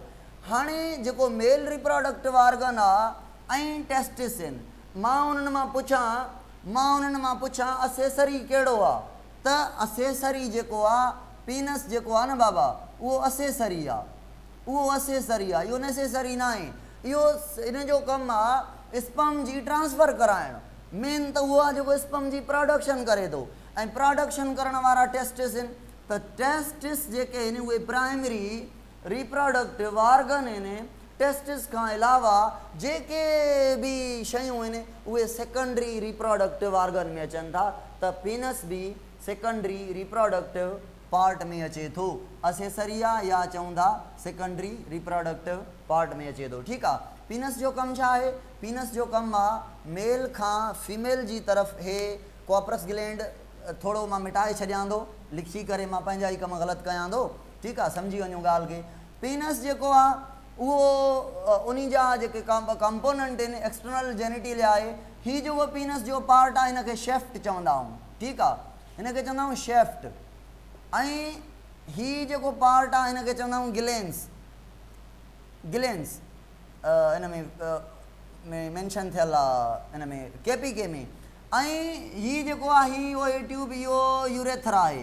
ठीकु आहे, इहो यूरेथ्रा अची करे ओपन थिए थो ॿाहिरि, जेको यूरिन खे बि पास करे थो ऐं स्पम खे बि पास करे थो। ठीकु आहे, त इहो असांजो मेल रिप्रोडक्टिव ऑर्गन हुयो जेको कंप्लीट थी वियो। उन खां बाद कुझु रटे वारियूं ॻाल्हियूं, त बुक में इहा शइ लिखियलु आहे त हेतिरा सेमिनिफिरस ट्यूब्यूल हूंदा, जीअं 1 to 4 लिखिया आहिनि। 250 खां 300 टेस्टिक्यूलर ट्यूब्यूल हूंदा। जेके टेस्टिक्यूलर ट्यूब्यूल आहिनि उहे छा कंदा? उहे सिर्फ़ु लोकेशन ॾियनि था कंहिंखे, हिनखे सेमिनिफिरस ट्यूब्यूल्स खे। ठीकु आहे, एसि ताईं काफ़ी आहे। थोरा रटा आणो, कहिड़ा कहिड़ा रटा लॻाईंदव त सेमिनल वेसिकल छा आहे? सेमिनल वेसिकल जेको ग्लैंड आहे उहो छा प्रोड्यूस करे थो? प्रोस्टेट ग्लैंड छा प्रोड्यूस करे थो? ऐं कॉपरस ग्लैंड छा प्रोड्यूस करे थो? इन में इम्पॉर्टेंट ॿुधायांव त कॉपरस जो फंक्शन अथव। इम्पॉर्टेंट कॉपरस जो फंक्शन जेको मिनिमाइज़ करे थो, इहो ईंदो। ऐं ॿी ॻाल्हि, हिकिड़ो फ़र्क़ु ॿुधायो, स्पम ऐं सीमेन में फ़र्क़ु ॿुधायो जेको मेंशन थियल आहे। स्पम प्लस सीमेन में फ़र्क़ु ॿुधायो। स्पम मतिलबु स्पम सेल, स्पम मतिलबु स्पम सेल। हाणे सीक्रेशन मिलायो, सीक्रेशन मिलायो टिनी ग्लैंड जी, 3 ग्लैंड जी। त 3 ग्लैंड जी जेका सीक्रेशन आहे इहो सेमिनियल फ्लूइड आहे, ऐं सेमिनल फ्लूइड प्लस सेल खे मिलाए करे असां सीमेन चऊं था। ॻाल्हि सम्झ में आई? सीमेन छा आहे? स्पम बि ऐं उन सां गॾु टिनी ग्लैंड जी जेका सीक्रेशन आहे, जेको म्यूकस आहे, फ्लूइड आहे, आयन्स आहिनि, एस्कॉर्बिक एसिड आहे, फ्रक्टोज़ आहे रेस्पायरेशन जे लाइ, सिट्रिक एसिड आहे रेस्पायरेशन एनर्जी लाइ, एस्कॉर्बिक एसिड आहे एसिडिटी जे लाइ। ठीकु आहे, वेस्क्यूलेज एंजाइम आहे। इहे सॼियूं सेमिनल फ्लूइड थी वियो, इन्हनि खे मिलाए करे ऐं स्पम खे असां सीमेन चऊं था। सीमेन वाइट कलर जी हूंदी आहे, इन जे करे जेका कॉपरस ग्लैंड सीक्रेशन कई न, जेका म्यूकस सीक्रेट कई, उन जे करे वाइटिश कलर हूंदो आहे सीमेन जो। ठीकु बाबा, ओके आहे, अॼु जे लाइ काफ़ी आहे। ठीकु आहे, थैंक यू। जे टाइम तव्हां अॼु वाधारो ॾिनो आहे, साह निकिरेव पियो टेस्ट जे करे। सेमिनियल वेसिकल एसिड कीअं कंदो आहे? एसिड कीअं कंदो आहे? मां तव्हांखे चयो त सेमिनल वेसिकल हिकिड़ो केमिकल सीक्रेट कंदो आहे, नाहे लिखियो शायदि एस्कॉर्बिक एसिड। एस्कॉर्बिक एसिड उन जे हुजण जे करे सेमिनल जेको फ्लूइड आहे उहो थोरो स्लाइटली एसिडिक आहे। हा बाबा, अपलोड कयूं था, कल्ह वारो लेक्चर अपलोड कयूं था। जी बाबा, प्रोस्टेट ग्लैंड लाइ ॿुधायो सर। बाबा हा, प्रोस्टेट ग्लैंड ॿुधो बाबा। पहिरियों ग्लैंड हे कहिड़ो आहे? Seminal vesicle. मूंसां हिकिड़ो दफ़ो रिपीट कयो मूंसां। अब ॾिसो, सेमिनिफिरस ट्यूब्यूल, 12 हे स्क्रोटम जी लेयर, स्क्रोटम पाउच, पोइ हे सॼो टेस्टिस आहे। टेस्टिस जे अंदरि असां टेस्टिस लोब्यूल चऊं था। उन खां बाद सेमिनिफिरस ट्यूब्यूल, रेटे टेस्टिस, रेड वारो एपिडेडाइमिस, हे सॉरी वाज डिफरेंशिया, एपिडेडाइमिस, हे वाज डिफरेंस खां बाद सेमिनल वेसिकल ग्लैंड आहे पहिरियों, पोइ इजेक्यूलेशन डक्ट आहे, पोइ कॉपरस ग्लैंड अची खुले त कॉपरस ग्लैंड आहे।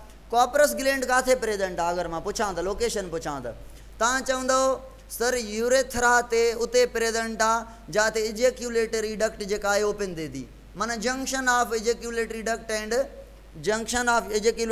एंड यूरेथ्रा ते प्रेजेंट आहे। सेमिनल वेसिकल किथे प्रेजेंट आहे? तव्हां चवंदव सर यूरिनरी ब्लेडर सां एसोसिएटेड आहे, जिते वास डिफरेंस ख़तमु थिए थी, इजेक्यूलेटरी डक्ट शुरू थिए थी, उते उन्हनि जे जंक्शन ते प्रेजेंट आहे।